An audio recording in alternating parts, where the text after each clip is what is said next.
Bonjour et bienvenue au Rendez-vous économique, l'émission qui donne la parole aux entrepreneurs et aux porteurs de projets. Nous sommes aujourd'hui chez Kern à Treyère et l'émission est réalisée sur le thème des valeurs professionnelles. Mais qu'est-ce que c'est qu'une valeur professionnelle? Est-ce que c'est important de défendre ces valeurs? Eh bien, en fait, je t'ai un peu menti, c'est que j'ai deux métiers. En effet, je suis d'abord conseillère en investissement financier, aussi connue sous le nom de gestionnaire en patrimoine. Donc là, du coup, j'accompagne les gens dans leur organisation budgétaire et financière. Donc c'est une forme de coaching financier. Mais j'accompagne aussi ceux qui souhaitent changer de vie, se réinventer, évoluer, changer de métier tout simplement, à également ouvrir leur cabinet en gestion de patrimoine. Donc j'accompagne aussi d'autres personnes à faire ce que j'ai fait moi en 2020. C'est la personne qui va venir gérer des gros patrimoines. Et du coup, les gens ne se sentent pas éligibles au fait de pouvoir nous rencontrer et de pouvoir bénéficier de notre audit et de notre accompagnement. Et c'est ça que je veux défendre, puisque moi aujourd'hui j'ai fait le choix de ne pas facturer d'honoraires exactement pour ces raisons-là. L'idée c'est vraiment de pouvoir rendre ça accessible à tous. Et pour moi c'est important. C'est important parce qu'aujourd'hui on n'est pas éduqué financièrement à l'école. Les gens se sentent perdus, ne savent pas comment s'organiser. Et puis ça reste un domaine qui fait peur. Et j'ai pas envie que les gens aient peur parce que c'est pas forcément très complexe. Il faut juste être bien accompagné et il faut que ça soit clair et limpide pour eux. Et c'est ça aujourd'hui, ma valeur, c'est vraiment de faire de ce métier qui semble compliqué un outil pédagogique, un accompagnement pédagogique.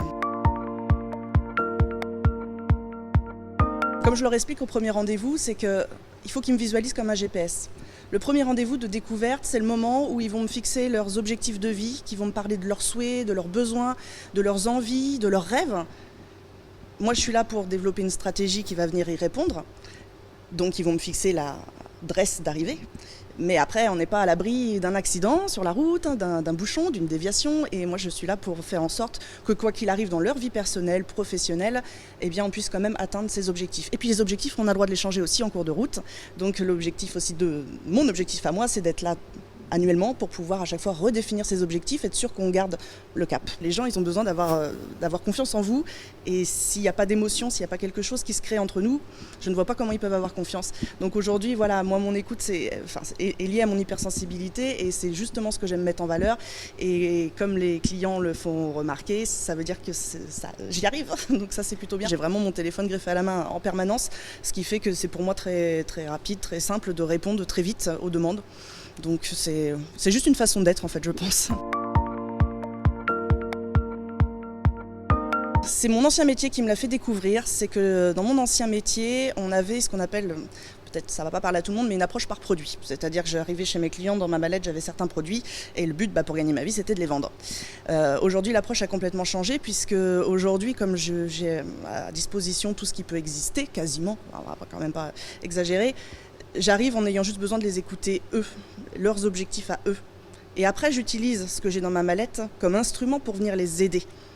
Donc du coup, l'approche, elle est complètement différente. Quand on fait le choix de sauter dans l'entrepreneuriat, on n'a qu'une crainte, c'est que ça puisse ne pas fonctionner. Et quand on a des retours comme ça des clients, c'est très agréable et c'est exactement là où je voulais être. Donc je me suis vraiment trouvée, je suis vraiment bien dans ce que je fais, justement pour ces retours-là.